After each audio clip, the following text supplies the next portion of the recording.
Bonsoir, je suis Jérôme Glachant et je vais vous présenter aujourd'hui un cours sur la question de la protection des consommateurs des services financiers dans le cadre de ce séminaire du LabEx REFI. Donc d'abord, je suis très content de pouvoir exposer ce sujet. Il me semble que c'est un sujet qui est peut-être pas suffisamment mis en avant dans les discussions. D'ailleurs, je crois qu'il y a 12 cours qui sont consacrés à la régulation pour ce semestre. Et donc il n'y en a qu'un seul sur ces questions. Et je trouve que j'ai l'impression que c'est un petit peu un problème qui est un peu sous-estimé. Sous-estimé en France, en Europe, peut-être moins aux États-Unis ou dans le monde anglo-saxon. Donc ce que je vais vous présenter, c'est vrai qu'il y a beaucoup de travaux académiques aux États-Unis principalement. Il y en a beaucoup moins en France. Il faut bien dire que je connais beaucoup moins les régulations financières en France qu'aux États-Unis. Et donc l'essentiel de ce que je vais discuter concernera les États-Unis parce que ma réflexion va s'appuyer sur des travaux académiques. Mais ces travaux académiques, ils s'ancrent aussi dans le réel des Américains. Et je pense qu'il y a beaucoup d'enseignements à en tirer pour la situation en France et en Europe. Voilà. Donc d'abord, je voudrais commencer par remercier les deux organisateurs de ce séminaire de m'avoir donné l'occasion de faire cette présentation, donc Didier Marteau et Pierre-Charles Pradier. Et puis j'ai aussi un regret parce que j'aurais dû partager cette présentation avec Guillaume Prache, qui est le directeur général d'un think tank, en fait d'un lobby de consommateurs qui œuvre à Bruxelles, qui s'appelle Better Finance.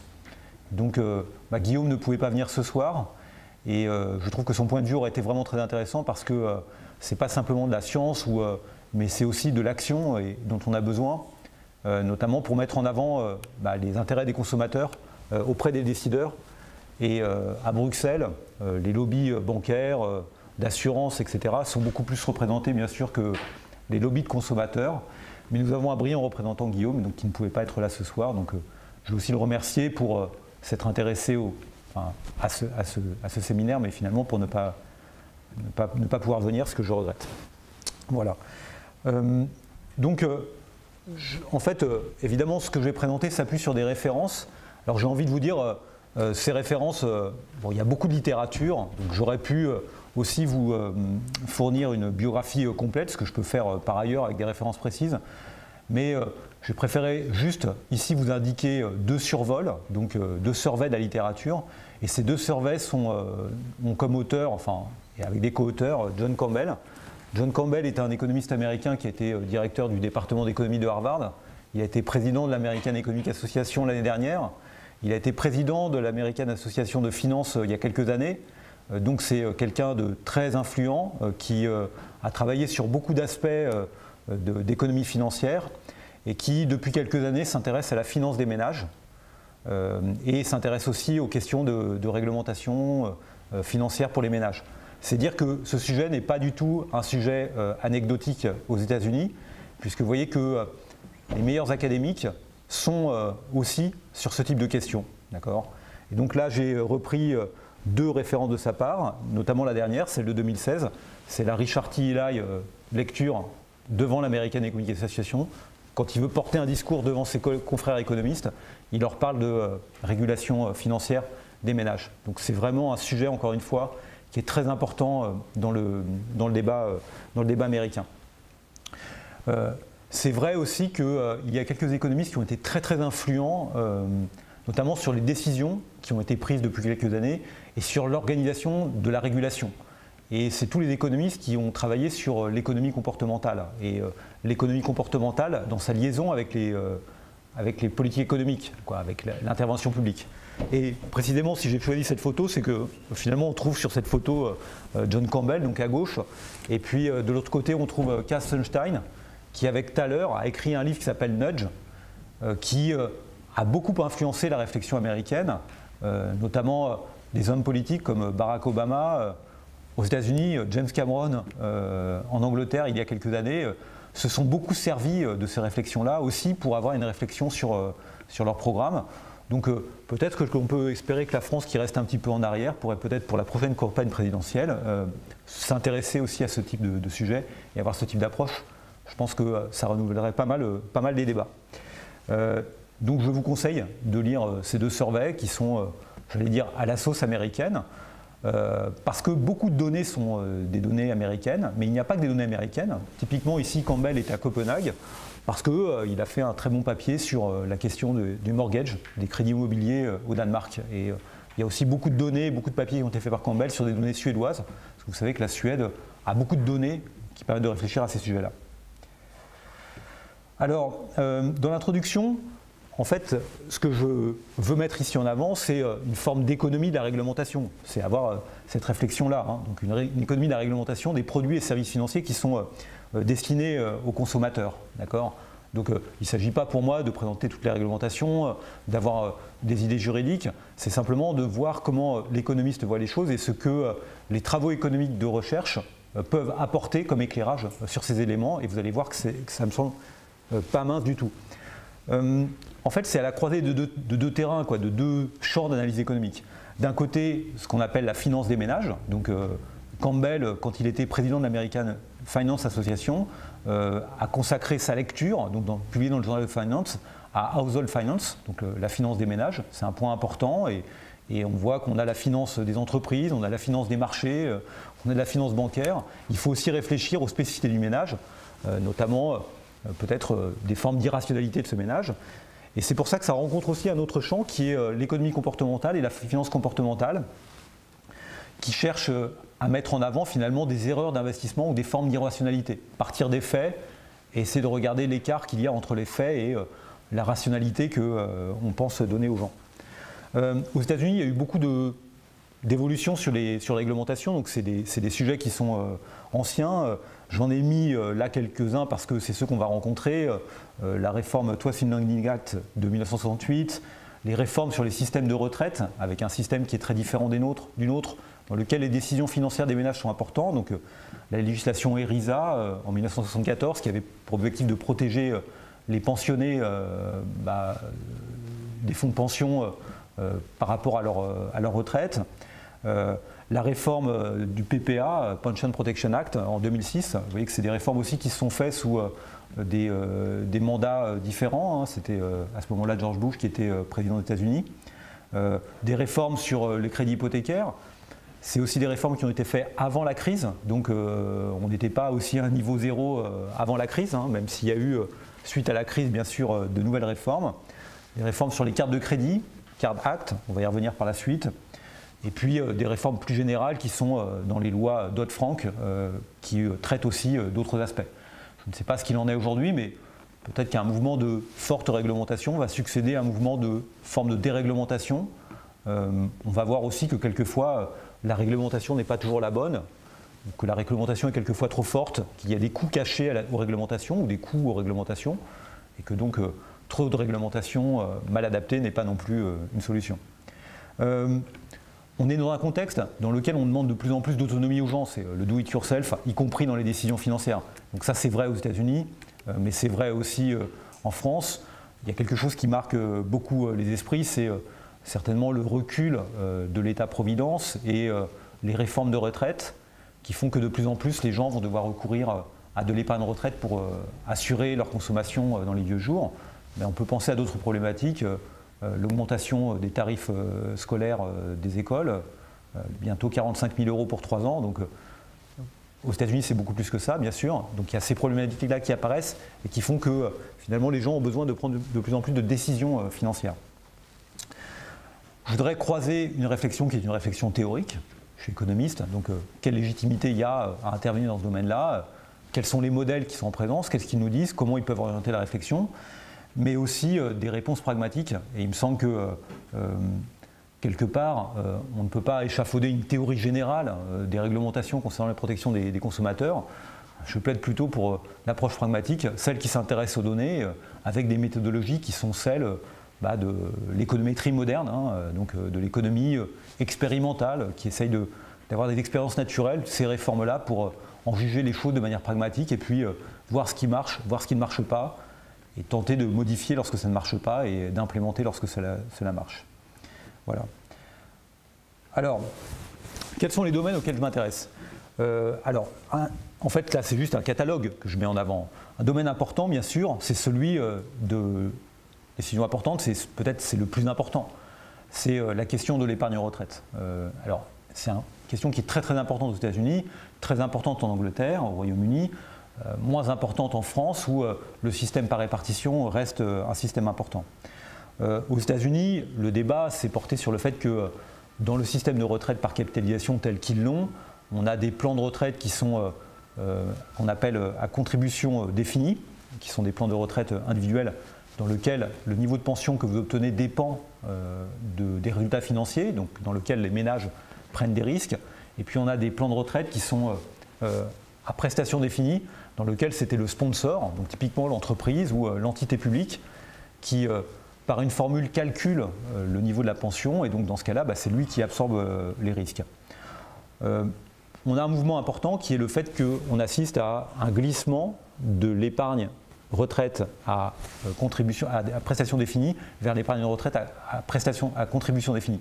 C'est-à-dire une épargne retraite qui était peu risquée, enfin qui passait par des fonds de pension d'entreprise, à une épargne retraite qui devient plus individuelle et dans lequel les ménages sont davantage exposés au risque. C'est vrai aux États-Unis, c'est vrai aussi en France où on a ce mouvement.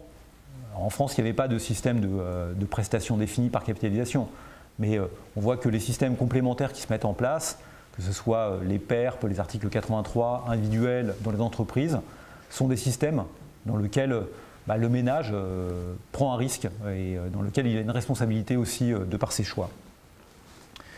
Question importante aussi sur la question de l'épargne retraite, c'est que l'épargne retraite, ce n'est pas simplement le cumul, mais c'est aussi le décumul de l'épargne retraite dans les vieux jours, quand on a pris sa retraite. Donc c'est la question des annuités, c'est la question aussi de la liquidation du patrimoine immobilier, ce qu'on appelle reverse mortgage aux États-Unis, viager hypothécaire en France, d'accord. Autre domaine qui nous intéresse, bien sûr celui du crédit immobilier, hypothécaire avec des garanties ou pas, mortgage loans. La question du crédit à la consommation aux États-Unis, qui est aussi une question importante en termes de volume pour acheter sa voiture, ce qu'on appelle les installment loans aux États-Unis. Et puis aussi, peut-être en termes de volume c'est moins important, toute la question du crédit à court terme non sécurisé. Donc ce qui ressort typiquement de la gestion des découverts par les individus, de la gestion des cartes de crédit, avec des crédits revolving qui se répètent, ou la question de ce qui n'existe pas en France, mais de ce qu'on appelle le payday loans, qui sont des formes de crédit à court terme extrêmement onéreux, qui permettent aux gens de trouver des liquidités lorsqu'ils ont vraiment une urgence importante. De manière plus générale, on peut ajouter à tout ça la question de la tarification des services bancaires de toute nature. Donc ça, c'est les domaines qui nous intéressent. Les politiques, quelles sont-elles? C'est quoi la protection financière des consommateurs? Alors, on peut le voir comme des contraintes légales qui sont imposées aux acteurs, contraintes légales sur les tarifs, le type de produit, imposées aux acteurs, aux fournisseurs, d'accord. Et puis on peut aussi voir ça comme étant des actions publiques qui cherchent à modifier directement le comportement financier des particuliers. Alors directement, je ne sais pas, ça pourrait être de la publicité, ça pourrait être de l'éducation financière, d'accord. On voit que c'est des éléments où on essaye d'infléchir les comportements des gens parce qu'on pense que les comportements ne sont pas les bons. Quand on cherche à réfléchir à tout ça, évidemment, la protection des consommateurs, la réglementation vis-à-vis des consommateurs, elle a peut-être d'autres moyens d'action que des instruments de ce type. Finalement, ce qu'on va décrire, c'est surtout des instruments, réglementaires qui affectent les quantités. On peut aussi penser à des incitations fiscales aussi qui jouent un rôle important. Je laisserai ces questions d'incitation fiscale de côté. Ça joue un rôle important quand on réfléchit par exemple à la formation de l'épargne retraite. Donc c'est quoi? Comment protéger le consommateur finalement? Qu'est-ce qu'on a dans la besace? Dans la besace, on a des restrictions à la distribution des produits. Donc est-ce qu'on va redonner un crédit payday loans à quelqu'un qui en a déjà pris un le mois précédent? Est-ce qu'on ne doit pas fixer une limite au nombre de renouvellements de ce type de crédit? On peut envisager des restrictions aussi sur... on peut carrément interdire certains produits. On peut introduire les payday loans. Alors, on peut aussi introduire des plafonds sur les tarifs, donc caper les prix, d'accord. Il y a un débat, en France, on a le taux de l'usure qui bloque le taux d'intérêt à, me semble-t-il, un tiers du tarif moyen, ce qui est quand même une contrainte très importante. Aux États-Unis, le taux de l'usure, limite supérieure sur le taux d'intérêt, n'existe pas au niveau fédéral, mais existe par État, d'accord. Mais ce n'est pas une réglementation qui est suffisamment contraignante. Et notamment le marché des payday loans, dont je viens de parler, se développe énormément parce qu'il n'y a pas de réglementation de taux de l'usure, c'est un sujet dont on parlera. On peut aussi avoir des réglementations qui cherchent à avoir une certaine transparence des produits, donc essayer de standardiser les produits, de les présenter, de les uniformiser pour que effectivement on organise un marché. Une forme de standardisation de l'information aussi qui est associée à ces produits, d'accord. Puis ensuite on peut avoir d'autres éléments tels l'éducation financière ou la régulation du conseil financier. C'est tous ces aspects-là dont je vais parler en fait, après en les mélangeant quelquefois allègrement, d'accord. Alors, le plan, quel plan je vais choisir? Donc j'ai mis une photo d'hélicoptère parce que ce que je vais faire c'est un tour d'hélicoptère. Je ne prétends nullement être exhaustif sur le sujet. Il y a des aspects très importants que je ne vais pas traiter. Par exemple, je traiterai assez peu de l'épargne retraite, ce que je voulais faire à un moment et puis je ne l'ai pas fait. Donc je ne cherche pas à avoir un discours exhaustif. Simplement, j'essaye de planter un décor et de vous sensibiliser à certains éléments qui sont importants. Donc j'ai fait des choix dans mon exposé. Je vais d'abord avoir une première section dans laquelle je vais réfléchir à légitimer l'intervention publique. Donc pourquoi faut-il protéger le consommateur? Et je crois que la réponse n'est pas du tout évidente. Et si on savait, on se poserait moins de questions. Donc Yann ne le sera jamais. C'est aussi de l'idéologie en partie. Et après, je vais parler de sujets différents. Je vais parler d'éducation financière. Je vais parler de conseil financier. J'ai parlé de biais comportementaux et de la réglementation TILA. À chaque fois que j'essaie d'utiliser des travaux pour en tirer quelques conclusions. Pas forcément des conclusions définitives, mais voilà, des travaux qui ont un message à faire passer. Et puis j'ai parlé aussi des dettes non sécurisées, donc du crédit à court terme. Donc je laisse de côté finalement des problèmes importants dont j'ai parlé, la retraite, le financement hypothécaire, tout ça je ne vais pas trop en parler, c'est certainement dommage. Ou les crédits étudiants, par exemple les prêts étudiants, ce n'est pas un sujet que je connais très bien, il faut que je lise davantage sur ces sujets-là. Enfin les autres je les connais mais j'ai le choix de ne pas forcément en parler. Donc légitimer l'intervention publique, donc c'est la théorie de l'intervention publique. Qu'est-ce qui légitime? Pourquoi réglementer? Pourquoi faire quelque chose?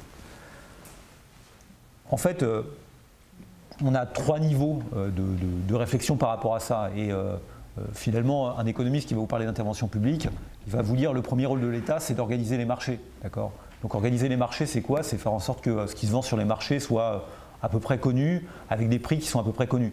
Donc faire en sorte que l'information sur les marchés soit de bonne qualité. Donc on a le modèle de marché idéal, et derrière, évidemment, il faut un État qui, en gros, atteste la qualité des biens qui sont échangés et veille à ce que les prix soient relativement uniformes, d'accord, pour qu'on ait des vrais marchés, un vrai marché idéal qui fonctionne de manière la plus parfaite possible. Et ça, c'est un ingrédient essentiel. C'est le premier niveau, veiller à ce que l'information sur les caractéristiques des produits et les prix pratiqués soit disponible. On peut le voir comme étant un effort de standardisation, de transparence, et ce n'est pas facile, parce que les produits sont compliqués. Deuxième élément, on va un petit peu plus loin, on dit mais non, mais même s'il y a de l'information, même si les marchés fonctionnent, on sait qu'il y a des défaillances de marché, d'accord? Et ces défaillances de marché, c'est les défaillances classiques. Le prix ne suffit pas. On peut avoir des externalités, des choses dont les agents ne tiennent pas compte lorsqu'ils prennent des décisions, et le prix ne leur fournit pas les bonnes incitations. On peut avoir des asymétries d'information, évidemment, ça joue un rôle considérable. On peut avoir des situations de pouvoir de marché, donc d'exploitation de ces pouvoirs de marché par des entreprises et qui bloquent le niveau d'activité. On peut avoir des problématiques de biens publics. C'est des choses classiques et des défaillances de marché classiques. Et puis, le troisième niveau, c'est finalement le niveau le plus important et peut-être le plus troublant. Et c'est là où il y a le plus à dire.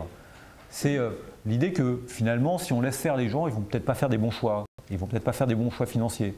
Ils vont aller s'endetter pour acheter une Game Boy ou une PS4 à leur enfant alors qu'ils n'ont pas les moyens de lui payer des livres scolaires. Enfin, donc là, évidemment, c'est un petit peu caricatural, mais l'idée est que finalement, les choix qui sont faits par les individus ne sont pas forcément rationnels. Il y a des erreurs qui sont faites, des erreurs d'investissement, qui sont liées à des capacités cognitives insuffisantes ou encore à des biais comportementaux, des formes d'irrationalité. Et donc, en gros, il faut corriger cela. Il faut corriger. Donc dire qu'il faut corriger, c'est dire que l'État doit être un peu prescriptif, quoi. Il doit finalement remplacer la rationalité, le manque de rationalité individuelle par une rationalité qui viendrait de l'État. Évidemment, ceci est un débat et c'est là qu'il va falloir discuter. Donc premier point, faire fonctionner le marché idéal, c'est ce que j'ai essayé de mettre en avant. Faire fonctionner le marché idéal, c'est l'approche minimale de la réglementation. Mais on la trouve pas mal dans les réglementations financières de protection des consommateurs. Donc elle me semble parfaitement légitime. C'est faire fonctionner des marchés idéaux avec des consommateurs qui sont des consommateurs rationnels. C'est-à-dire faire le pari que lorsqu'on uniformise les produits, lorsqu'on donne les prix, les gens vont faire les bons choix, d'accord? Donc c'est ça. Effectivement, des exemples, c'est le Twice in Lending Act, dont on a parlé tout à l'heure, de 1968-69, d'accord? C'est une législation qui essaie d'imposer le taux d'intérêt effectif annuel aux États-Unis comme étant la métrique que les distributeurs de crédit doivent donner aux individus pour qu'ils prennent leurs décisions. Exactement comme en France, on a le TAEG, le taux d'intérêt qui incorpore généralement tous les coûts qui sont liés au crédit. Un autre exemple, c'est dans le Card Act, sur les cartes de crédit, on a une standardisation des tarifs, donc on essaie de mettre en avant des grandes familles de produits associés à l'utilisation des cartes de crédit, parce qu'on s'était rendu compte que ça devenait un maquis, donc on essaye de mettre en avant des caractéristiques communes à toutes les cartes de crédit pour lesquelles on va donner des prix, d'accord? Donc on essaye de standardiser l'information. On a la même chose dans le code monétaire et financier. En France, on a une uniformisation des plaquettes tarifaires aujourd'hui.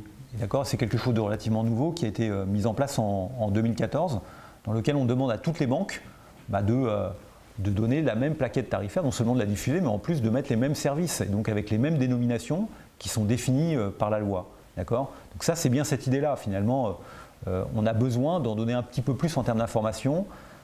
On n'essaye pas de réglementer les tarifs, enfin pas totalement, pas forcément, des fois c'est associé à une réglementation des tarifs, mais simplement on essaie d'uniformiser les choses. Ça permet d'asseoir des choses intéressantes.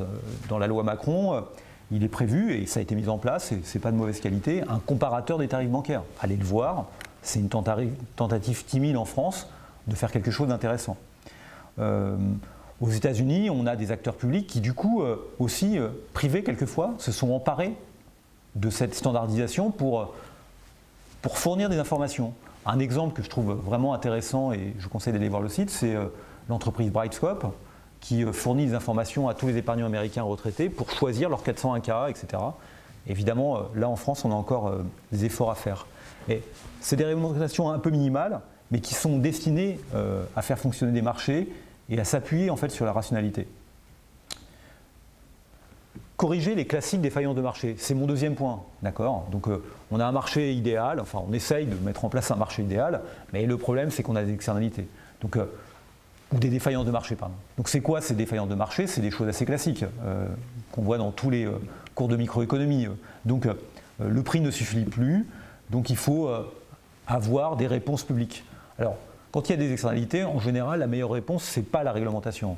En général c'est plutôt la taxation, la subvention, c'est plutôt des instruments de prix ou de création de marchés supplémentaires. Parce que l'externalité fondamentalement c'est des marchés manquants. Donc déjà on peut s'interroger sur ça.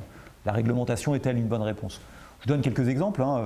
Une externalité de base aux États-Unis, c'est la question des saisies immobilières. Vous voyez bien sur la photo que je vous mets ici en avant, évidemment la saisie immobilière c'est un drame, enfin ça peut être plus ou moins un drame pour celui qui l'a subi, mais c'est aussi quelque chose qui va impacter le prix des maisons dans le voisinage, parce que ça va dégrader la qualité des maisons dans le voisinage. Donc on voit bien qu'il y a une forme d'externalité.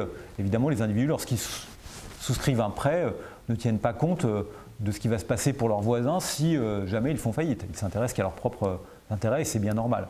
Donc ça justifie le fait qu'on fasse attention à la réglementation sur foreclosure, sur les saisies immobilières aux États-Unis. Ça justifie qu'on mette en place des systèmes d'assurance, etc. Il y en a d'autres, du risque systémique, bien sûr, ça aussi c'est pareil, c'est une forme d'externalité assez générale. Il n'y a pas que les réglementations financières qui s'y attaquent, mais il y a aussi les réglementations des consommateurs. Il y a plein de réglementations financières qui s'y attaquent. Limiter les emprunts toxiques. Donc tout ça, c'est des choses standards, d'accord? Asymétrie d'information, thème super important. Évidemment, des marchés ne fonctionnent que si l'information est correctement répartie et que surtout les acteurs ne s'emparent pas de leur avantage informationnel pour en extraire des rentes. D'accord ? Donc on sait bien qu'on a des asymétries d'information dans le domaine financier, dans le domaine de l'assurance.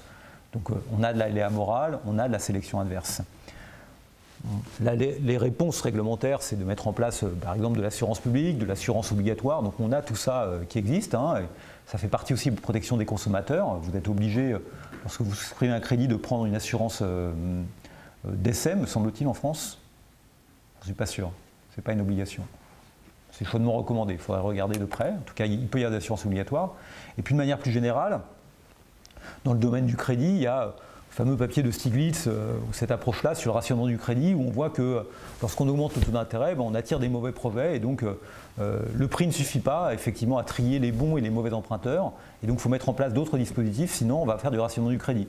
Donc ça peut être faire du scoring, et aux États-Unis, on va faire du scoring des ménages, ce qu'on appelle les scores FICO. Il se trouve que FICO, c'est une entreprise privée qui donne un score à tous les ménages. Mais en même temps, il y a des initiatives publiques, et je pense notamment à ce Fact Act, là, d'accord, qui a conduit à créer un site web, un site web sponsorisé par l'État, dans lequel les gens peuvent avoir un report de leur activité de crédit, et éventuellement, pour un tarif modique, une notation qui est une notation qu'on appelle FACO, parce que, qui n'est pas FICO en fait, qui est un peu différente de la notation FICO, puisque FICO est une entreprise privée. Mais ça montre que c'est un bon exemple qui montre comment l'État peut intervenir sur le marché du crédit aux particuliers, d'accord, par la réglementation aux États-Unis, le Fact Act, d'accord, pour justement proposer un outil disponible pour tous, qui permet d'avoir son score et éventuellement de s'en servir, tout ça pour un prix qui est réglementé.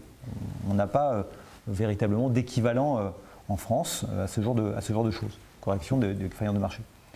Autre défaillance de marché, le pouvoir de marché, la concurrence imparfaite. Évidemment, l'activité financière est une activité dans laquelle naturellement il y a du monopole naturel. D'accord ? Naturellement, il y a du monopole naturel.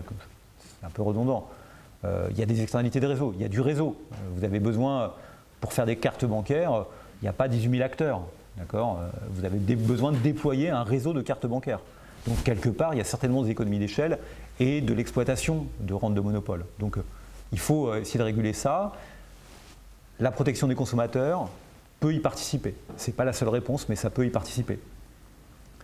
On peut aussi voir, et la digitalisation aussi est un vrai défi de ce point de vue-là, d'accord, puisque la digitalisation, c'est bien la naissance de réseaux avec beaucoup de coûts fixes et peu de coûts variables. Donc derrière, il y a une menace sur la concurrence. De manière plus générale, il y a beaucoup de concurrence imparfaite aussi qui sont liées à l'exploitation par les acteurs des formes d'irrationalité, on va y revenir, de nos ménages, d'accord.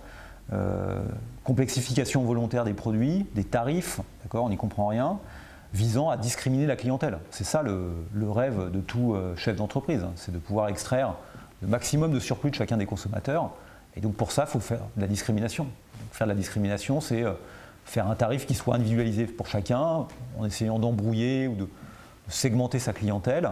Il y a un mot pour ça aux États-Unis qu'on appelle l'obfuscation. Au départ, c'est un mot pour cacher quelque chose, mais c'est aussi une stratégie de bien des entreprises consistant à brouiller le consommateur en fait, et donc pour essayer d'en extraire davantage de profit. On y reviendra un petit peu plus loin sur l'augmentation sur les crédits de carte. Bien public, ça aussi c'est une dernière chose. On pourrait trouver plein d'exemples, mais un exemple qui est fondamental, ou une idée qui est fondamentale bien sûr, c'est que si vous ne protégez pas le consommateur, d'accord, vous allez enlever de la confiance dans le système financier, et c'est ça le premier des biens publics à avoir, c'est le fait que les gens croient un peu dans le système financier. Sinon, celui-ci ne peut pas fonctionner, d'accord. Donc, et vous savez bien qu'il y a une remise en cause aussi de ce point de vue-là, finalement, de tout ça. Corriger les comportements, c'est mon troisième point. On passe un échelon un peu plus loin. Donc, tout ça, avant, on pouvait dire que les gens étaient relativement rationnels. Alors, l'économie et la finance comportementale, ce qu'elle met en avant, c'est des écarts entre les comportements effectifs et les comportements dits rationnels. Je mets rationnel entre guillemets parce qu'il nous reste à définir ce qu'est la rationalité et comment peut-on la définir. Okay, c'est une vraie question. Donc, on va repérer des erreurs d'investissement. D'accord ? Mais les erreurs d'investissement, elles peuvent être énormes ou elles peuvent être subtiles. D'accord ? Énormes, il y en a plein. Il y a plein de situations, typiquement, par exemple, des situations dans lesquelles des gens qui sont profs de leur retraite, qui ont des plans 401K, d'accord, peuvent verser de l'argent dessus et le récupérer quasiment le lendemain ou 3 semaines plus tard, c'est-à-dire au moment où ils vont prendre leur retraite. Et lorsqu'ils versent de l'argent, il y a un apport automatique de leur employeur. Ils ne le font pas, ils ne versent pas d'argent. D'accord ? Alors même que s'ils versaient $1, l'employeur serait aussi obligé d'abonder à hauteur de $1.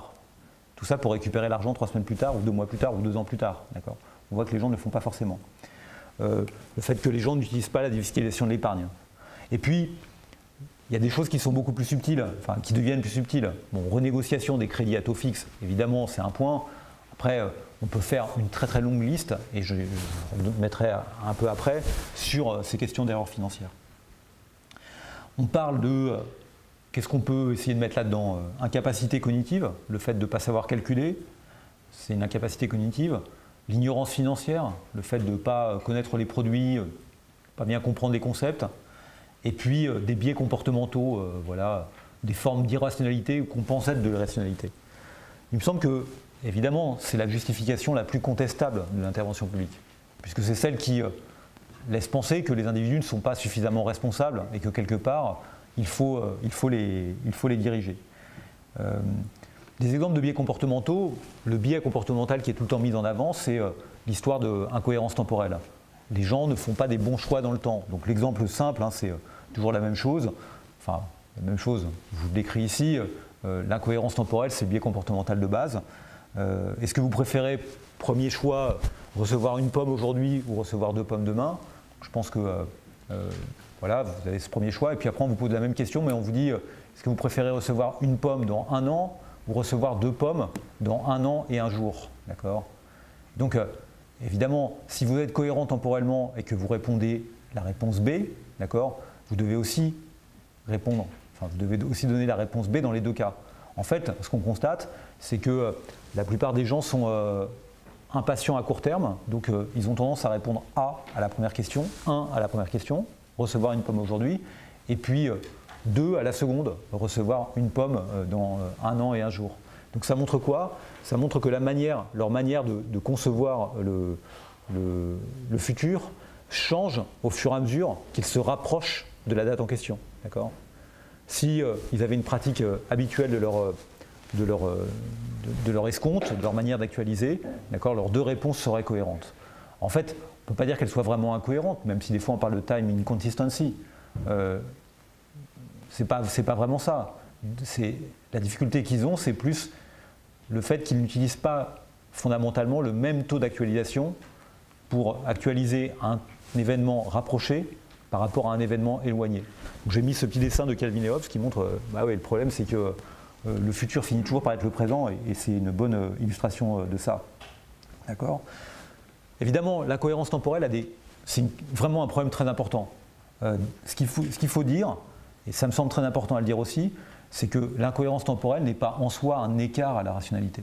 Ce n'est pas une forme d'irrationalité. Et il y a un économiste américain de Chicago, qui est aujourd'hui l'un des meilleurs économistes américains, David Epstein, qui a beaucoup travaillé sur le sujet, et qui montre que, justement, en fait, le problème, c'est la question de l'escompte, et de ce qu'on appelle l'escompte exponentiel contre l'escompte hyperbolique. D'accord ? Ce qu'implique l'incohérence temporelle, c'est la nécessité de s'engager dans des plans, finalement, quelque chose qui vous paraît... vous voyez le problème de la pomme de tout à l'heure, c'est que si vous choisissez l'alternative, la deuxième alternative pour le choix B dans 1 an, au fur et à mesure que vous vous en rapprochez, vous allez vouloir le changer. D'accord ? Et c'est ça le problème que vous avez. C'est qu'en fait, vous êtes incohérent de ce point de vue-là. Aujourd'hui, vous allez choisir de recevoir 2 pommes dans 1 an et 1 jour, d'accord ? Mais comme au fur et à mesure que vous allez vous rapprocher de cet événement, vous allez devenir de plus en plus impatient et vous allez voir modifier votre choix, alors que votre choix était le bon initialement. D'accord ? Cette question, c'est exactement celle de Ulysse et les sirènes. Dans ces cas-là, on a besoin, en quelque sorte, d'une technologie d'engagement, quelque chose qui bloque vos choix, d'accord ? Donc on va dire en anglais un commitment device, un moyen d'engagement. Donc typiquement, pour Ulysse, c'est s'enchaîner à son mât, et pour l'épargnant, c'est d'opter pour un plan d'épargne retraite dans lequel les cotisations sont définies dès le départ, et on voit bien qu'il y a beaucoup de produits de ce type-là sur le marché, ou c'est souscrire à un crédit hypothécaire, puisque vous voyez bien qu'un crédit hypothécaire, c'est une forme d'épargne forcée. Vous ne pouvez pas changer vos mensualités. Donc vous êtes obligé, vous astreignez à faire ces remboursements. Et donc les gens, vous comme moi, on est tous en permanence, je pense, à la recherche de technologies d'engagement, de manière comme Ulysse, de se lier les mains pour ne pas succomber à la tentation, mais aussi profiter du doux chant des sirènes. D'accord ? Donc c'est évidemment un point important. Autre type je fais de plus en plus gros pour essayer de... Après je vais venir à des choses un peu moins tape à l'œil. quelque chose qui est tout le temps mis en avant aussi, sur lequel je ne vais pas beaucoup parler, à part cette photo que je trouve pas mal, c'est la question de l'excès de confiance, d'accord, le biais d'optimisme. C'est quelque chose qui est très documenté chez les traders et surtout chez les hommes en fait, masculins. Et même des études qui essaient de lier ça aux questions de testostérone ou je ne sais quoi. Vous voyez que cette malheureuse vache, puisqu'il s'agit d'une vache ici, elle n'est pas, ce n'est pas un taureau ni un bœuf, mais elle n'a pas de problème de testostérone, mais elle s'est quand même coincée pas mal et donc elle est en excès de confiance. Donc ça aussi, ce n'est pas un biais dont je vais parler beaucoup, parce que en fait, fondamentalement, cette idée de biais me gêne. Cette idée de biais me gêne, parce que ce qu'a montré la finance comportementale aussi, c'est qu'on pouvait rationaliser ce qu'on pensait être des biais. Donc je ne vais pas essayer ici de développer ça, et Kahneman, Tversky ont eu le prix Nobel aussi pour ces raisons-là, et ils ont réussi à rationaliser tout ça.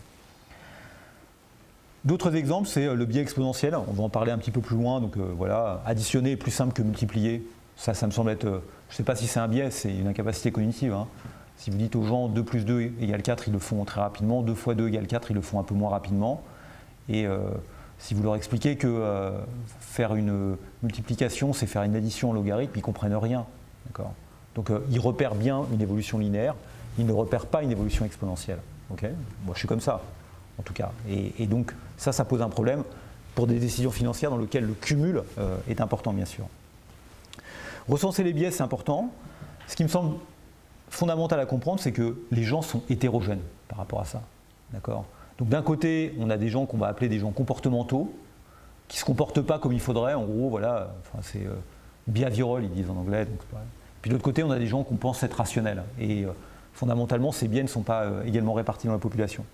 Donc du coup, ça veut dire que si on cherche à les corriger par la réglementation, par la protection, vous voyez bien que si on fait du one size fits all, c'est-à-dire si on applique à tout le monde les mêmes réglementations, le risque est de finalement empêcher les individus rationnels de faire des choix rationnels et donc de limiter leurs choix, tout ça pour protéger des irrationnels ou des comportementaux, enfin des irrationnels et donc des comportementaux. Donc ça c'est une vraie question, c'est comment fait-on si on a une hétérogénéité des comportements ou des compétences pour mettre en place des réglementations qui s'appliquent à tout le monde.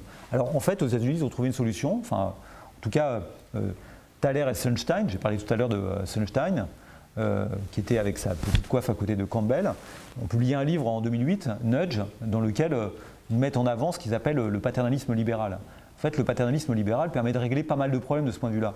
Et cette manière de penser a beaucoup marqué aux États-Unis, vraiment beaucoup marqué. J'ai déjà parlé d'Obama, mais d'autres. Ils ont été très influents et partout, d'accord ? L'idée des nudge, ça veut dire en anglais coup de main, c'est l'idée qu'on doit aider un peu, voilà, si l'éléphant part un petit peu, il faut essayer de le ramener dans la bonne trajectoire, donc je vais lui donner un petit coup pour le ramener. C'est affecter les décisions des comportementaux, donc faire en sorte que les gens qui se comportent mal se comportent un peu mieux, sans que ce soit une pénalité pour les gens qui sont rationnels, sans réduire les choix, sans qu'il y ait beaucoup de coûts pour les gens qui sont rationnels. Donc évidemment, c'est la bonne manière de faire, d'accord ? Donc typiquement, l'exemple le plus classique, c'est l'exemple du Pension Protection Act de 2006, d'accord, avec tout son volant qu'on a appelé autosave, dans lequel les gens prennent des décisions pour eux d'épargne. Typiquement, l'idée, c'est souvent de mettre en avant des options par défaut. Par exemple, si vous souhaitez que les gens contractent une épargne retraite alors que ce n'est pas obligatoire, il suffit de mettre l'épargne retraite comme étant l'option par défaut.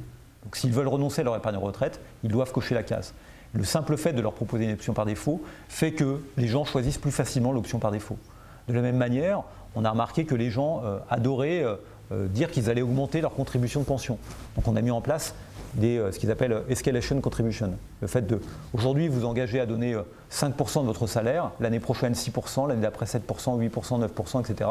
Et on constate que quand on propose ce genre de choix aux individus, ils optent plus facilement pour ça plutôt que de dire je donne tout de suite 8%. D'accord ? Donc on exploite un peu, non pas leur crédulité, mais des biais qu'ils ont, on l'exploite pour essayer de les pousser à prendre les bonnes décisions. D'accord ? Pousser à prendre les bonnes décisions. Dans le Pension Protection Act, on a mis aussi en avant des nouveaux produits financiers qui sont plus adaptés pour les retraités. Je pense à des produits comme les Target Date Funds, c'est-à-dire des produits financiers qui donnent un couple risque-rendement optimisé à une certaine date, qui est celle de votre retraite, et on rend ça comme étant non pas obligatoire, mais comme étant les options par défaut. D'accord ? Et vraiment, ce Pension Protection Act il a énormément profité de ça et il a mis en avant des solutions qui sont assez originales, qui ont été développées après aussi au Royaume-Uni et en France on a un petit peu de ça aussi qui peut exister. Donc tout ça c'est rusé, mais ça ne corrige pas tous les défauts. Notamment lorsque vous êtes en excès de confiance, voilà, vous êtes en excès de confiance, vous allez prendre l'option par défaut et c'est bien pire, ça va avoir des conséquences bien plus importantes. Donc peut-être que pour les gens les plus extrêmes, ce n'est pas ce qu'il faut faire. Et donc ça a été un petit peu remis en cause aujourd'hui, même si beaucoup de travaux ont montré que c'était assez efficace. Et finalement, toute cette réflexion, c'est la réflexion sur ce qu'on appelle l'architecture des choix. En gros, il faut proposer des choix aux individus, notamment les contraindre par la réglementation, d'accord, qui soient des choix en quelque sorte guidés. C'est ça les nudges. On voit bien que c'est le risque aussi de déresponsabiliser, parce que finalement, on ne prête pas suffisamment de rationalité aux individus et c'est un risque qui existe aussi. Alors, ces défauts de comportement peuvent-elles justifier la protection des consommateurs? Quelle réponse on peut avoir par rapport à tout ça? J'ai parlé d'architecture des choix, etc., de nudge. On peut avoir des réponses qui sont plus violentes. On peut prohiber, et les États-Unis ont montré à des époques qu'ils savaient prohiber. Mais on voit aussi que la prohibition, ça se contourne, et que donc c'est certainement pas tout le temps la bonne solution, même si on peut aussi avoir quelques contraintes sur l'accès à certains produits, évidemment. Notamment, c'est le cas des payday loans. Actuellement, ils sont dans une réflexion pour que les gens ne puissent plus les renouveler. On y reviendra. On peut réglementer les prix, d'accord? Donc, faire du price caps. Dans quel objectif? Alors, est-ce qu'on le fait pour casser l'industrie? Parce que finalement, si on augmente les prix, on fait pourquoi? Logiquement, on augmente les prix pour que les gens consomment moins. C'est ça, si on croit à la fonction de demande. On augmente le prix pour que les gens consomment moins du produit toxique. Si on le fait comme ça, mais que les gens ne sont pas sensibles au prix, parce que justement ils sont irrationnels, on voit que ça ne sera pas le résultat. D'accord? Donc effectivement, si on augmente les prix, mais que ça ne réduit pas la demande, ça va simplement se traduire par... si on capte les prix... excusez-moi, c'est l'inverse. Si on capte les prix, donc si on empêche les prix d'augmenter, les gens peuvent ne pas augmenter la demande, mais ils peuvent aussi l'augmenter. Donc ça peut aussi être une question, c'est que si les prix sont plus bas, ça peut aussi l'augmenter. En fait, si on veut caper les prix, c'est surtout parce qu'on pense que les niveaux des profits sont trop importants et qu'on veut s'attaquer à la profitabilité de l'industrie qui propose le produit en question. C'est ce qu'on a fait pour le CARD Act, d'accord? C'est ce qui a été fait. Et c'est aujourd'hui le débat qu'on a sur les payday loans aux États-Unis, où effectivement, il y a des tentatives, peut-être, de mettre en place un taux de l'usure. Obama y était très attaché, Je ne pense pas que ce soit sur l'agenda prioritaire du nouveau président élu américain. On peut développer la transparence sur les produits et les tarifs, mais on revient sur des choses qu'on a déjà vues. Favoriser l'éducation financière, réglementer et contrôler les conseils financiers, soumettre les réglementations, analyse co-avantages, exemptés, ex post, immédiatement différés. Ce que je veux dire, c'est que toutes ces questions, c'est des questions aussi pour lesquelles on doit à chaque fois peser le pour et le contre. Quelles conséquences pour ces erreurs? Alors, on a vu qu'il pouvait y avoir des erreurs. Donc, est-ce que c'est grave les erreurs ou pas? Les erreurs, elles affectent le bien-être individuel. Ok, il y a une littérature, par exemple, qui se développe aujourd'hui sur l'effet sur les inégalités dans les pays de différence de taux de rendement de l'épargne. Les gens prennent des mauvaises décisions financières, donc ils ne savent pas bien placer leur argent. Et effectivement, dans un monde de taux d'intérêt bas, avoir une différence de 4% de prime de risque entre un taux à 0 et un taux à 4%, vous voyez bien que sur 40 ou 50 ans, quand on place son épargne, ça a une conséquence importante. D'accord ? Et donc il y a même eu des estimations que je trouve assez surprenantes, et il faut les regarder de près, où justement on montre qu'une bonne partie des inégalités de patrimoine s'explique par une incapacité, par une meilleure capacité quelquefois des plus riches, à mieux gérer leur épargne et donc à bénéficier de taux de rendement plus élevés. D'accord ? Donc ça me semble être un point important, notamment lié aussi à l'épargne retraite. Surtout, en fait, que ça affecte le bien-être individuel, finalement, les gens ont ce qu'ils méritent. Ils prennent des mauvaises décisions, ils ont des mauvais résultats. Le problème, c'est plus que ça a des conséquences sur l'économie tout entière via les autres défaillances de marché. Et c'est ça l'aspect qui est important à comprendre. C'est que les irrationalités, ce qu'on pensait des irrationalités, en fait, elles rentrent en connexion avec les défaillances de marché traditionnelles et elles peuvent les amplifier. D'accord ? Donc, il y a un modèle qui a beaucoup été mis en avant, c'est le modèle qu'on appelle le Shrouded Equilibrium, donc par Gabex, donc, Xavier Gabex et David Lapson, dont j'ai déjà parlé tout à l'heure, où justement on montre comment des offreurs de produits, en présence de consommateurs différemment sophistiqués, parviennent à exploiter des rentes, à créer des situations de concurrence imparfaites, donc à exploiter des rentes de monopole, à créer des situations de concurrence imparfaites, et surtout à bloquer certaines formes d'innovation et d'évolution favorable des marchés. On va y revenir dans un instant. Il y a aussi le fait que, évidemment, l'irrationalité des consommateurs, on l'a vu dans l'histoire des subprimes, etc., enfin, c'est des choses un peu connues, c'est de se dire qu'il peut y avoir une concentration des erreurs, et que cette concentration des erreurs, elle favorise des risques qui sont des risques systémiques. D'accord ? Donc c'est évidemment sur certains créneaux du marché dans lesquels on trouve cette concentration. Et puis, on peut aussi avoir une exploitation de la crédulité des individus ou de leurs biais par la finance. Et ce que je mets, c'est que c'est un facteur de défiance vis-à-vis du système, et évidemment du recul de la finance et de ce que la finance peut apporter de positif aux économies. Un mot sur Shrouded Equilibrium, parce que ça me paraît être une bonne grille de lecture quand je parlais un peu de théorie. C'est un modèle microéconomique qui est influent. On en parle beaucoup et finalement, ça fait assez chic de dire voilà, il y a ce modèle de Shrouded Equilibrium de Gabex et Lapson. Au départ, ils avaient une réflexion qui n'était pas les produits financiers, qui était aussi la question des imprimantes couleurs ou d'autres sujets de type microéconomique. C'est quoi cette question du Shrouded Equilibrium? C'est de savoir comment des offreurs de produits, comment des marchés vont se comporter lorsqu'il y a des consommateurs qui sont non sophistiqués, lorsqu'il y a des consommateurs sophistiqués et d'autres qui sont non sophistiqués. D'accord ? Donc c'est ça la question. Et évidemment, ça s'applique très bien au marché financier. C'est quoi les produits complexes? On parle de produits complexes. Le produit complexe, ça peut être l'imprimante couleur, parce que quand vous achetez une imprimante couleur, vous voyez bien que vous n'achetez pas qu'une imprimante. Vous achetez aussi toutes les cartouches qui vont avec, les cartouches d'encre, couleur qui vont avec. En fait, vous voyez bien que la stratégie d'une entreprise qui offre des imprimantes couleur, pareil pour les Nespresso, c'est de vous faire des rabais sur l'achat de l'imprimante et après de vous extraire de la rente sur l'utilisation des cartouches en vous mettant en plus des bons exemples de slides dans lesquels il y a des fonds jaunes, verts, de toutes les couleurs pour que vous consommiez le maximum de trucs en couleur. Donc c'est un peu ça. Les produits complexes ici en finance, c'est le crédit immobilier. Vous avez plein d'options sur les crédits immobiliers, y compris en France. Quelle facilité, quelle flexibilité vous avez dans les remboursements, d'accord ? C'est une caractéristique. Comment les taux, si c'est taux variable, ils sont capés.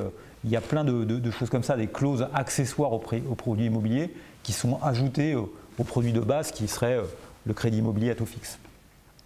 Vous avez la question de la tarification des fonds collectifs. C'est un sujet que j'aime beaucoup. Il y a beaucoup de tarifications très compliquées des fonds collectifs, des fonds de placement collectifs. C'est assez vrai aussi dans l'assurance vie en France. Vous avez des coûts de management et vous avez des coûts d'entrée et de sortie. Puis des fois, vous avez d'autres coûts, on ne sait pas trop pourquoi. À chaque fois, on a l'impression qu'on en ajoute, finalement, pour vous embrouiller. Et c'est ça, Shrouded, ça veut dire voile, quoi. On ne sait pas trop où on va, d'accord ? Évidemment, dans ces cas-là, vous voyez que la stratégie, c'est, pour celui qui propose le produit, c'est de baisser les tarifs qui sont les plus visibles, typiquement ce qu'on appelle upfront cost, quoi, d'accord ? La chose que vous voyez en premier, le truc d'appel, et puis d'augmenter par ailleurs les coûts cachés, ceux qu'on ne voit pas vraiment. Donc on va vous attirer parce que l'imprimante couleur n'est pas chère, mais évidemment on ne va pas vous signifier le prix de la recharge de couleur, évidemment. Alors c'est un petit peu caricatural ce que je dis, mais ça peut être ce genre d'attitude qui est présente. Et évidemment, l'idée c'est que on va aussi avoir de la part de ces offreurs des stratégies qui vont consister à complexifier volontairement les produits pour pouvoir attirer des consommateurs non sophistiqués. D'accord ?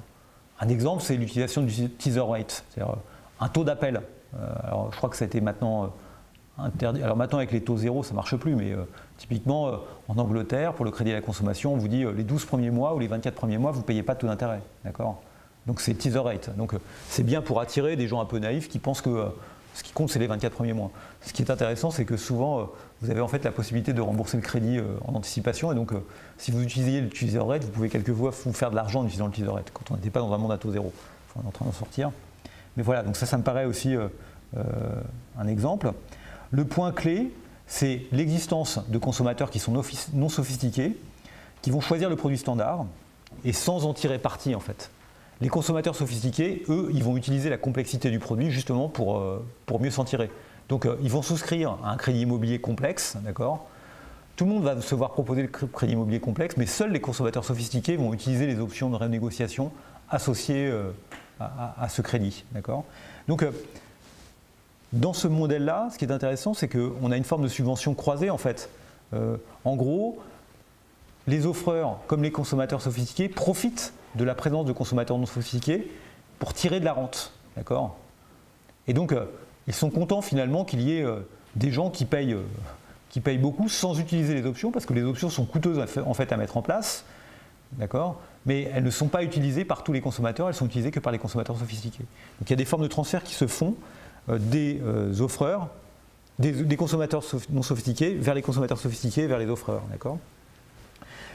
En quoi c'est gênant? Quand il y a un transfert, c'est pas forcément gênant. Le problème, c'est que ça bloque les marchés. Et c'est ça l'idée importante mise en avant par Lifeson et Gabex, c'est l'idée que dans un marché de ce type-là, il n'y a pas d'incitation à créer des produits innovants qui soient simplifiés. Il n'y a pas d'incitation à standardiser les produits. Parce que finalement, les consommateurs sophistiqués n'y ont pas intérêt, ils profitent de la complexité, et les offreurs n'y ont pas non plus intérêt. Donc il y a une espèce de collusion tacite en fait, de ces deux parties pour continuer à extraire de la rente sur le dos des consommateurs non sophistiqués. Et comme les consommateurs sophistiqués sont souvent les pionniers justement dans l'utilisation de produits simplifiés, etc., et ça empêche finalement que de nouveaux produits soient proposés. Donc ça bloque les marchés et ça ne va pas du tout dans le sens d'une simplification qui serait permise par l'innovation, mais au contraire d'une complexification qui n'apporte rien, si ce n'est évidemment qui permet de ponctionner sur les consommateurs non sophistiqués. Donc c'est un point qui est important et qu'on peut souvent retrouver. Donc c'est une bonne grille de lecture. Il y a des interactions stratégiques sur les marchés. Donc quand on parle de réglementation, il ne faut quand même pas voir les choses de manière naïve, quoi. Il faut regarder la réaction des consommateurs, mais il faut aussi regarder comment agissent les acteurs face à la réaction des consommateurs. Et je vous donnerai un bon exemple avec, tout à l'heure avec la réglementation TILA. Comment en sortir? Sortir du Schrodel Equilibrium, ce n'est pas très simple. Il faut simplifier, standardiser, comparer les prix. Mais en même temps, si les gens ne sont pas rationnels et ne sont pas très sophistiqués, ce n'est pas forcément évident. Donc on va voir des réglementations de type réglementation TILA. C'est la réglementation qui a imposé le taux d'intérêt annuel aux États-Unis. Vous allez voir qu'on a un très bon papier là-dessus et que les effets de cette réglementation sont pas forcément ceux qu'on attend et que du coup elle a été d'ailleurs de manière assez pragmatique, elle a été relâchée cette réglementation. Le Credit Card Act, qui est considéré comme étant une bonne réglementation, joue aussi beaucoup sur cette standardisation par rapport à la tarification des cartes de crédit. Ça a été mis en place en 2009, donc on est en 2016 maintenant, pardon, 7 ans. Okay. L'industrie s'y est aussi adaptée. Donc on va voir que le bilan n'est pas forcément tout le temps positif, il y a beaucoup de stratégies de contournement de toutes ces réglementations. Ok. Quelques questions clés. C'est pour alimenter ma réflexion en fait.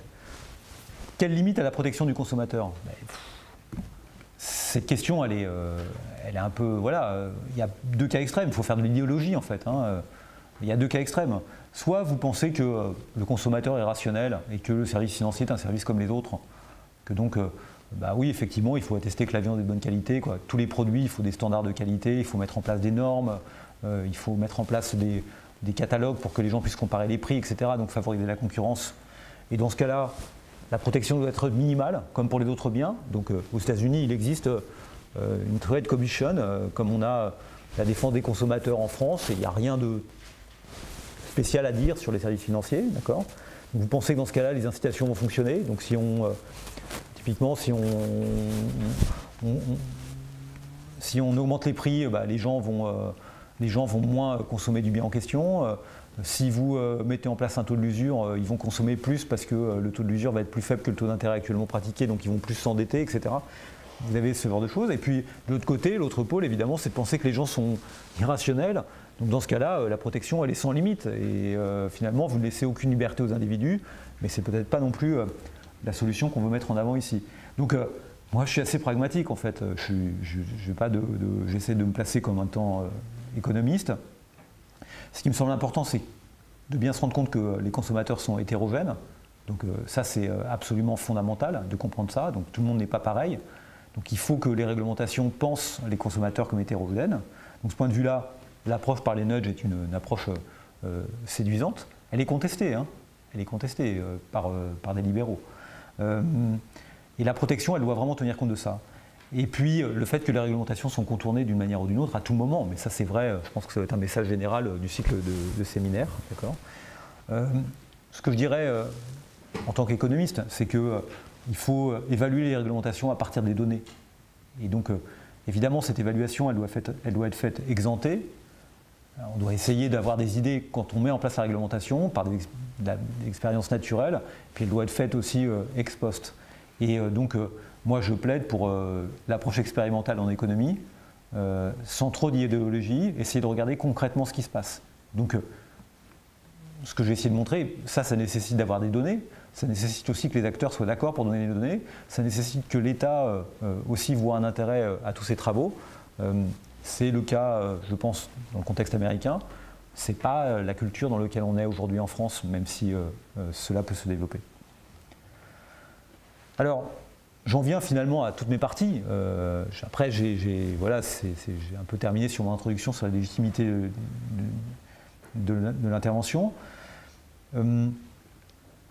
Éducation financière. Peut-être vous avez des questions, non? Parce que je parle beaucoup, du coup, comme peut-être que le cours soit filmé, ça fait que j'ai l'impression d'être un long monologue. Vous n'avez pas de questions? Pas de réaction?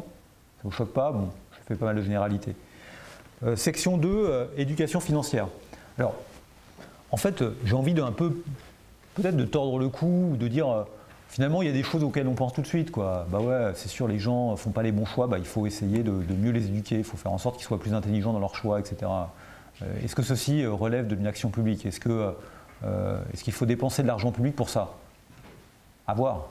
Il faut regarder de manière pragmatique. Ce qu'on va voir, c'est que on voit bien qu'il y a beaucoup d'ignorance financière. Le niveau n'est pas forcément très très bon, mais les évidences qui justifient le fait de faire beaucoup d'éducation financière sont relativement faibles, d'accord, sont relativement faibles. Donc j'ai un certain scepticisme par rapport à cette approche, bien que inviter un banquier dans la classe est quelque chose qui peut se faire, il n'y a pas de mal à cela. Alors il y a aux États-Unis une académique qui est Anna Maria Luzardi, qui est vraiment la spécialiste de l'éducation financière, mais elle est passée en fait de la sphère académique à la sphère de la décision, notamment publique, et elle constitue en elle-même une forme de lobby pour l'éducation financière. Donc c'est intéressant de lire ce qu'elle écrit, hein. Il y a des travaux, là elle a travaillé avec Olivia Mitchell, mais en même temps, j'ai l'impression aussi qu'elle est de parti pris. Voilà, c'est pour ça que j'ai voulu aussi mettre en avant un autre papier sur l'éducation financière de Hastings, Madrian et Skimmy-Horn, dans lequel les points de vue sont plus équilibrés. En France, on a des gens qui travaillent sur l'éducation financière, notamment dans le cadre des enquêtes Pater, qui sont Luc Arondel, Debiche et Savignac à la Banque de France et à l'INSEE. Il y a pas mal de sites qui sont associés à l'éducation financière. J'ai mis La Finance pour tous, qui est le site français. Vous pouvez aller le voir. Il est sponsorisé un peu par de l'argent public, me semble-t-il. Vous constaterez qu'il n'est pas très riche, le site. Peut-être c'est parce qu'il y a peu d'argent public. Vous pouvez aller voir en contraste le site de la Réserve fédérale. Et là, vous verrez la différence. Effectivement, c'est d'un autre niveau. Et puis, bon, il y a aussi l'OCDE qui s'intéresse à ce sujet-là. C'est un sujet qui est vraiment très à la mode, quoi, parce que, évidemment, on se dit que c'est une bonne réponse. Alors, c'est une réponse ancienne, hein. Vous voyez, c'est quoi? Qu'est-ce qu'il y a marqué? Il y a marqué « Petit à petit, l'oiseau fait son nid ». Donc à l'époque où les caisses d'épargne faisaient partie des grands services publics, enfin, ou en tout cas étaient toujours un contrôle un peu public là-dessus, mais on essayait d'associer ça, y compris en le faisant pénétrer dans les écoles. Mais comme c'était sponsorisé par l'État, on le voyait mieux que j'invite un banquier dans ma classe, d'accord?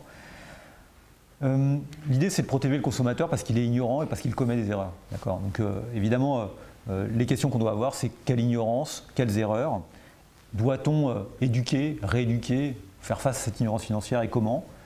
Et moi, je voudrais éviter les formules creuses du type, justement, la finance pour tous. En fait, je ne pense pas qu'il y ait une nécessité à ce que la finance soit pour tous. Il y a des gens qui doivent prendre des décisions financières, d'autres moins, et on n'a pas... Voilà, je pense que c'est une formule qui est un petit peu creuse. Better Finance for All, c'était Better Finance, le think tank de Prasch. Je pense que c'est mieux que Finance for All, mais bon, il faut voir. C'est quoi ce qu'on appelle l'ignorance financière ou la compétence financière? Bon, c'est la capacité des individus à traiter l'information économique et à faire des choix pertinents en matière de planification financière, d'accumulation de richesses, d'endettement et de préparation à la retraite. J'ai recopié une définition quelque part, en soi c'est pas forcément intéressant. On peut essayer de faire un catalogue de ça. Ignorance des produits financiers et des concepts financiers, taux d'intérêt, etc. Capacité cognitive limitée, calcul mathématique limité, incapacité à faire des multiplications. L'ignorance des faits et de l'histoire. Combien vaut le taux de rendement américain depuis 100 ans? Certains managers de fonds ne le savent pas. Hein. D'ailleurs, ceux qui disent qu'il faut faire un rendement quelquefois réel jusqu'à 2 chiffres ne comprennent pas qu'historiquement, c'est des choses qu'on n'a quasiment pas vues. Capacité de planification. Donc le fait de s'engager pour le futur, ça me paraît être un point important, on y reviendra après. L'ignorance des stratégies. Donc effectivement, lorsque vous négociez un crédit avec votre banque, il ne faut pas être complètement naïf sur ce qui motive votre conseiller clientèle. Donc ça me semble être important quand on joue à ça. Donc savoir négocier, se mettre à la place de l'autre, etc. Et donc savoir aussi comment fonctionnent à minima les marchés financiers et les interactions stratégiques. Capacité importante, c'est l'ignorance de soi. On a vu l'overconfidence de Lavage tout à l'heure. Ça me semble être aussi un point important. C'est que la première connaissance, c'est connaître ses limites. D'accord ? Et donc en matière de finance, c'est quelque chose qui joue un rôle très important. Il y a plein de gens qui pensent connaître quelque chose et qui ne connaissent rien. Et évidemment, c'est ce qu'il y a de pire. Ils sont en situation d'overconfidence. Ok. Quelles sont les erreurs? Bon, les erreurs, là aussi, je vais pas faire. On pourrait vraiment en faire un catalogue. Hein. C'est un peu ce que je fais là. Épargne retraite insuffisante. Donc inadequacy of saving. C'est un sujet très important aux États-Unis, en Angleterre, actuellement, d'essayer de pousser les gens à épargner davantage pour leur retraite. Et vous voyez que le monde de taux d'intérêt bas, s'il perdure, pose problème de ce point de vue-là. D'accord ? Donc, ça peut être aussi un problème en France, même si les taux de remplacement des retraites sont meilleurs. Mauvaise gestion des crédits, donc l'incapacité à renégocier son crédit, ou l'incapacité à rembourser et finalement à continuer à avoir des formules de crédit, on verra des exemples tout à l'heure, qui sont inadaptées. La faible participation des épargnants sur le marché des titres. En fait, le fait que les gens ne sont pas capables d'aller chercher la prime de risque. D'accord ?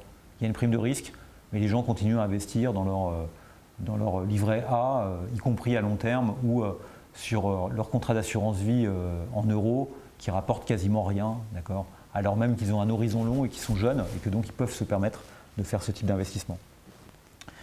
Énigme de la prime de risque, c'est lié, hein, c'est une grande énigme financière. Pourquoi les actions sont-elles autant rémunérées et pourquoi les gens ne choisissent pas d'en détenir plus? Okay, c'est ça l'énigme de la prime de risque. Pourquoi les individus ne choisissent-ils pas de détenir plus d'actifs risqués? Ça reste un mystère. Évidemment, il y a plein de travaux là-dessus.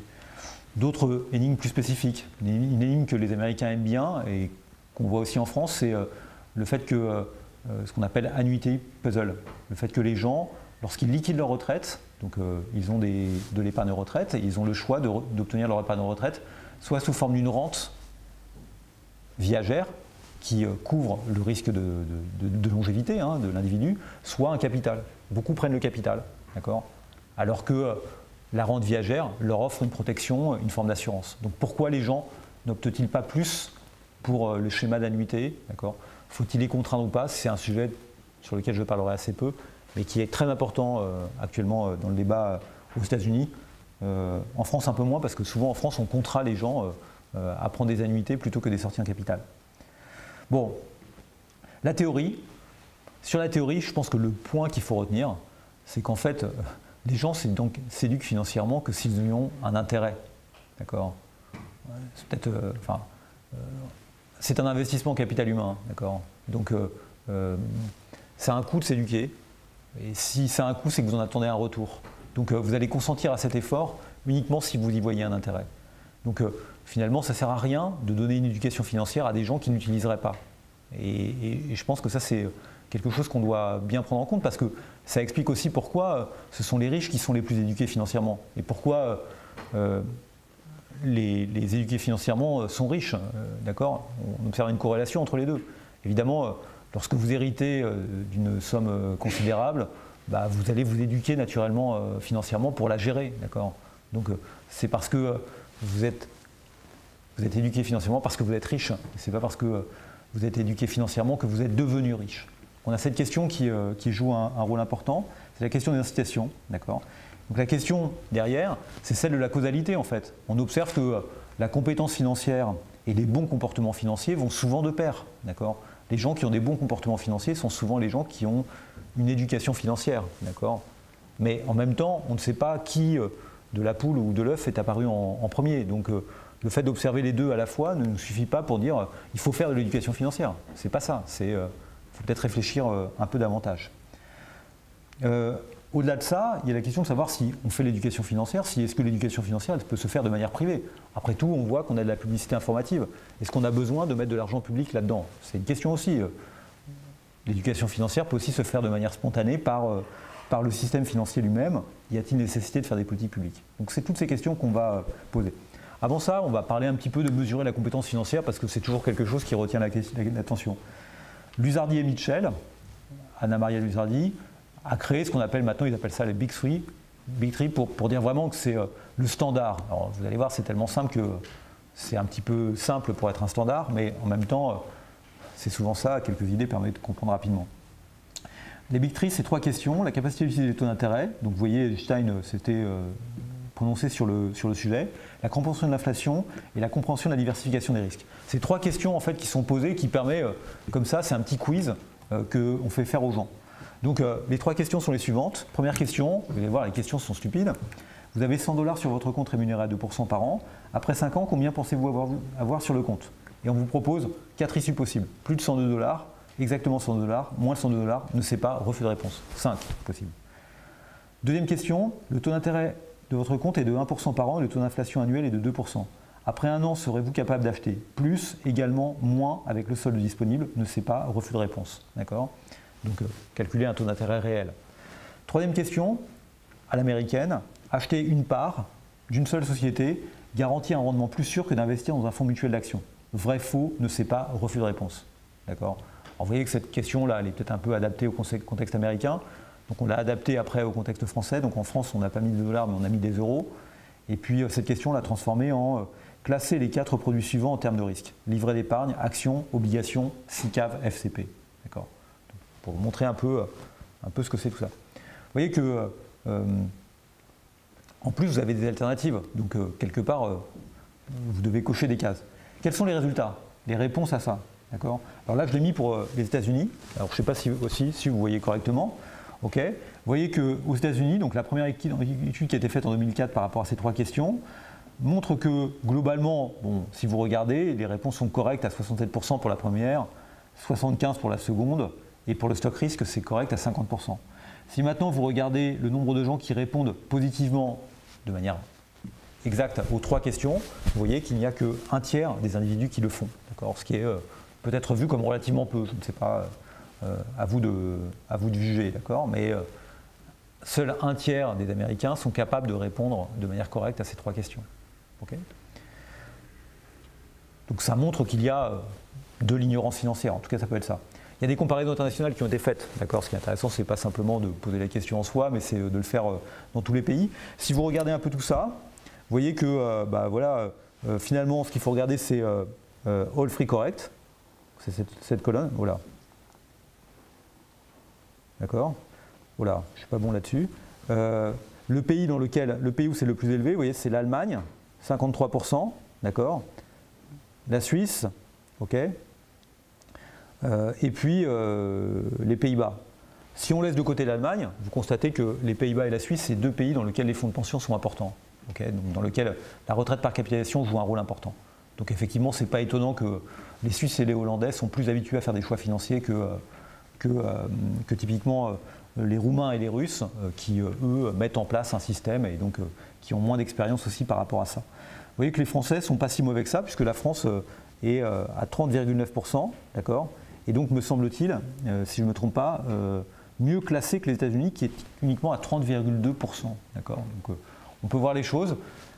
On voit qu'il y a des disparités parmi les pays, mais que c'est un fait un peu international de constater qu'il y a une certaine ignorance financière. Évidemment, on pourrait aller beaucoup plus loin dans l'analyse de chacun de ces résultats par pays et de lier ça à la culture et puis aux institutions de chacun des pays. Donc il y a des tentatives qui sont faites dans ce sens-là actuellement. Un autre côté qui me semble peut-être aussi important que l'ignorance financière, c'est le fait de sous-estimer ou de mal estimer son ignorance financière. Donc l'enquête, elle répond aussi à ça, c'est-à-dire on a demandé aux gens de s'auto-évaluer. On doit faire, on a une différence à effectuer entre la mesure objective qui est mesurée par l'enquête. Donc pour chaque individu, on mesure leur taux de bonne réponse et en même temps on leur a soumis un petit truc, une échelle de 1 à 7 dans lequel ils doivent se situer pour se placer de manière, pour s'auto-évaluer en termes de connaissances financières. Et donc, si vous regardez un peu ces résultats-là, alors il y a eu pas mal de travaux différents faits aux États-Unis, etc.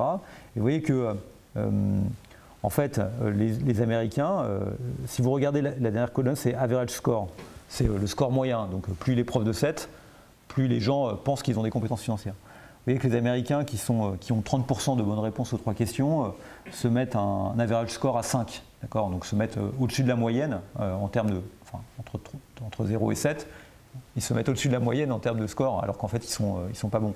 Les Japonais de ce point de vue-là, ou plutôt les Allemands, vous voyez, sont beaucoup plus prudents puisqu'ils ont un score qui est plus honorable, 50% on a vu tout à l'heure, et quand on leur demande de se situer, ils se situent mieux. Ils se situent mieux. Donc cette question de l'évaluation de soi-même est une question importante, pas simplement au niveau macro, mais aussi au niveau micro. Finalement, l'ignorance de soi, c'est la première des ignorances parce qu'elle peut déboucher sur ce qu'on a appelé l'excès de confiance tout à l'heure. D'accord ? Plein de travaux sur la manière de désagréger la compétence financière. Donc, je vais peut-être un petit peu en parler. Alors, ouais, notamment lié à l'âge. On constate que les gens sont compétents financièrement dans la fleur de l'âge et qui sont assez mauvais quand ils sont jeunes et assez mauvais aussi lorsqu'ils vieillissent, donc notamment justement pour les décisions liées à l'utilisation de leur épargne retraite. On a aussi regardé la relation avec le niveau de revenus et le niveau d'épargne, le niveau d'éducation, donc là aussi on voit un rapport.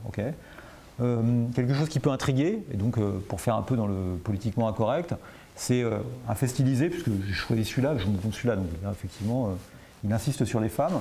Et on a une moindre compétence des femmes qu'on observe dans tous les pays. Vous voyez sur le diagramme, on voit la différence entre hommes et femmes des 3 questions parmi les États-Unis, l'Allemagne, les Pays-Bas et la Suisse. Et dans tous les pays, on retrouve le fait que les femmes sont moins compétentes financièrement, ce qui pose une vraie question, c'est peut-être une question de division du travail dans le couple. Voilà.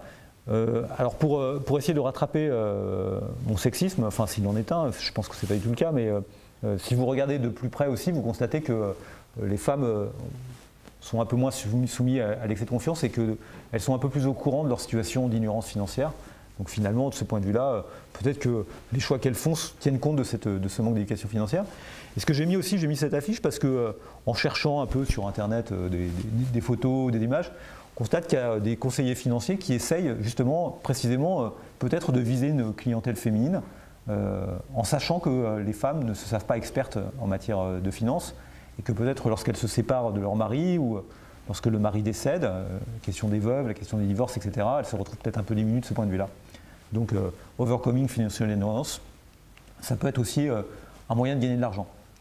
En quoi la compétence financière importe-t-elle ? Bien sûr, si vous regardez les choses de près, vous allez constater qu'il y a la compétence financière a des conséquences sur les décisions et la situation financière des individus. Donc il y a une corrélation entre le niveau de compétence financière et la sophistication des comportements financiers. Ça paraît aussi assez simple à dire. Voilà, les gens planifient davantage financièrement lorsqu'ils sont compétents financièrement. Ils accumulent davantage de richesses, ils ont des meilleurs rendements de leur épargne, ils participent davantage au marché aux actifs risqués, ils diversifient mieux leur portefeuille, donc ils sont moins soumis à ces erreurs d'investissement dont je vais parler. Bon, évidemment, si je vous avais dit l'inverse, ça vous aurait peut-être un peu surpris. En fait, le problème qui est posé quand on voit cette corrélation entre d'un côté éducation financière et compétences financières, plutôt compétences financières et comportement des individus, c'est le fait de savoir qui est la poule et qui est l'œuf. D'accord ? Est-ce que les gens s'éduquent financièrement parce qu'ils sont riches ou est-ce qu'ils sont devenus riches parce qu'ils se sont éduqués financièrement ? Qu'est-ce qui a été le premier ? Les deux vont ensemble, mais cela ne met pas en avant de relation de causalité. Je prends juste le cas de la France là, sur le lien avec la capacité à la planification financière. Sujet qui intéresse beaucoup les gens, notamment pour la formation de l'épargne de long terme. Question, avez-vous déjà fait un bilan précis de la situation patrimoniale de votre ménage afin de préparer vos projets d'avenir ? C'est une question qui est posée dans l'enquête Pater, qui est associée à l'enquête Patrimoine et ménages en France. D'accord. Et ce que l'on voit, c'est que un quart simplement des Français, des 2000 Français qui ont été sondés de ce point de vue-là, répondent positivement en disant oui, je planifie financièrement. Et si vous regardez bien sûr, et on pourrait aller plus loin dans cette analyse, c'est que vous vous rendez compte bien sûr que les gens qui planifient financièrement sont aussi les gens qui répondent correctement aux 3 questions des Big Three, d'accord. Évidemment, les deux sont en lien. Okay. Et finalement, quand on sait ça, on n'a pas forcément beaucoup avancé. C'est peut-être parce que les gens ont besoin de planifier financièrement, pour plein de raisons, notamment parce qu'ils sont riches ou parce que voilà, ils sont indépendants, enfin ils ont une profession indépendante. Donc c'est pour ça qu'ils s'éduquent financièrement. Et donc le lien, c'est pas un lien de causalité. C'est exactement ce que j'explique ici. Quelle causalité a-t-on entre compétences financières et amélioration des comportements financiers? Est-ce que si on accroît la compétence financière des gens, est-ce que les gens vont avoir de meilleurs comportements financiers? D'accord. Est-ce que la causalité n'est pas inverse? Est-ce qu'il n'y a pas une cause commune aux deux? Le fait d'hériter, ça vous rend riche et ça vous rend aussi quelquefois éduqué financièrement parce que vous avez hérité de capital financier mais aussi de connaissances par vos parents. D'accord. Donc si on veut répondre à ça, il faut chercher la réponse des comportements financiers à des sources exogènes de variation de compétences financières. Donc je mets exogène en gras pour dire des choses qui ne sont pas causées par les comportements financiers eux-mêmes, qui sont indépendants de ça. Donc des manières de faire des expériences naturelles. Donc, typiquement, on a eu pas mal de ces travaux qui ont été faits. Et en fait, ces travaux ont bien du mal à mettre en avant une causalité qui irait dans le sens compétences financières, comportement financier. Déjà, un premier point qui est quand même assez troublant, c'est que, en fait, il y a 3 éléments dans la causalité. Éducation financière, c'est le fait d'acquérir des compétences financières, enfin en tout cas d'y être éduqué, avoir la compétence, et puis ensuite utiliser la compétence. Si on essaie de regarder le premier lien, celui qui dit le fait de participer à un programme d'éducation financière et d'être compétent financièrement, les évidences sur les données qu'on a dans des expériences où on essaye d'évaluer des programmes d'éducation financière ne sont pas évidentes. Il n'est pas évident que l'éducation financière passe. En gros, les gens ne sont pas très très bons, quoi. Et puis alors après, si on regarde le lien éducation financière, comportement financier, si on va compétences financières, éducation financière, on a du mal aussi à trouver. Il y a eu des travaux qui ont été faits aux États-Unis sur la compétence financière, l'éducation financière dispensée dans les lycées, et on a utilisé l'hétérogénéité des États pour essayer de faire ça. On a regardé aussi ce qui se passait pour les militaires, des militaires qui ont eu des programmes d'éducation financière, d'autres qui n'ont pas eu. On a regardé ce qui se passait dans les entreprises, et on a clairement un manque, clairement. Parce que je pense, moi, après, Luzardi va être pas forcément d'accord, on a un manque d'évidence empirique forte sur le sujet. D'accord. Il n'est pas du tout évident que ça fonctionne bien dans ce sens-là, et on a du mal, ça ne ressort pas de manière totalement évidente. L'éducation financière qu'on appelle exogène a du mal à avoir un impact sur les comportements financiers. D'accord. Donc ça met en cause finalement ce qu'on essaye de mettre en avant. On a utilisé d'autres techniques, des variables instrumentales, où on essaye par exemple de lier les compétences financières et les résultats financiers à l'orientation politique. Ça ne fonctionne pas plus non plus. D'accord. Donc ces résultats ne sont pas complètement positifs et ne sont donc pas complètement déterminants. Maintenant, on peut aussi essayer de regarder si il y a une certaine efficacité des programmes d'éducation financière. Je vais survoler un peu ça. Donc là aussi, il y a eu pas mal il y a eu quelques études, mais il n'y a pas beaucoup de résultats qui ont été obtenus sur l'efficacité. Le lien entre éducation financière et réponse au questionnaire est ténu en fait, ne fonctionne pas. J'en ai déjà parlé, c'est un peu une redite dans mes transparences, j'en suis désolé. Ça montre quoi? Ça montre que l'éducation financière, finalement, vous devez le voir comme un investissement en capital humain dont il n'est pas forcément rentable de le donner à tous. Finalement, les gens qui veulent bien être éduqués financièrement, c'est qu'ils en ont besoin. Les autres, ils ne vont pas acquérir une compétence dès lors qu'ils ne sont pas confrontés à des choix financiers. Donc quelque part, il faut associer finalement l'éducation financière à des besoins bien précis et donc peut-être cibler des populations particulières qui à un moment ou à un autre ont ces besoins, d'accord, et ne pas avoir des programmes qui soient trop généraux. Et aujourd'hui, les études qui sont faites sur ces sujets-là ne semblent pas indiquer de résultats qui soient vraiment très probants. Vous voyez, dans les lycées, on a la qualité des formateurs qui joue un grand rôle pour l'efficacité. On a fait des enquêtes sur les lieux de travail pour voir si, lorsqu'on mettait en place des programmes d'essayer des gens à préparer leur retraite via l'éducation financière, ça fonctionnait ou pas. On a du mal à avoir des résultats parce que les entreprises qui font ça en même temps mettent en place des plans dans lesquels elles contribuent elles-mêmes à ça, et donc il y a des biais, etc. Et donc on n'a pas de résultats qui soient vraiment forts. Donc moi je reste relativement sceptique sur ces questions. Je mets finalement l'éducation financière est-elle une réponse publique, quoi. Est-ce qu'on doit mettre en place des programmes d'éducation financière? Pas totalement évident.